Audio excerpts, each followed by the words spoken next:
December 24వ తారీఖున current ఛార్జీల బాధుడుపై ఏకంగా 15,000 కోట్ల రూపాయల బాధుడు.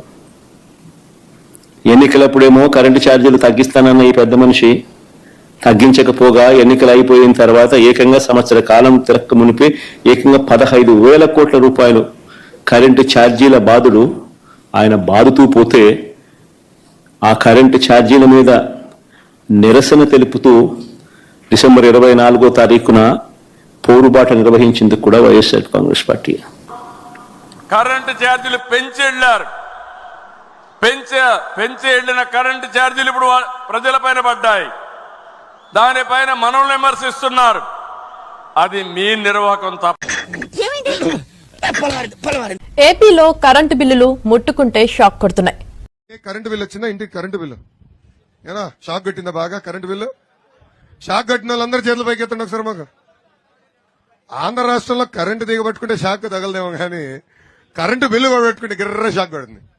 ట్రూ అప్ ఛార్జీలు, సర్దుబాటు ఛార్జీలు, ఫిక్స్డ్ ఛార్జీలు, కస్టమర్ ఛార్జీల పేరుతో బిల్లులు పెరగడంతో వినియోగదారులు గగ్గోలు పెడుతున్నారు. గత నెల కంటే ఛార్జీలు రెట్టింపు కావడంతో మండిపడుతున్నారు. కరెంటు ఛార్జీలు పెంచబోమని ప్రభుత్వం చెబుతుంటే బిల్లులు మోత మోగించడం ఏమిటని వినియోగదారులు ప్రశ్నిస్తున్నారు. ఈ నెలలో విద్యుత్ వినియోగం ఎక్కువగా ఉండటం, వేసవి ముందే రావడంతో విద్యుత్ బిల్లులు పెరిగి వచ్చాయి.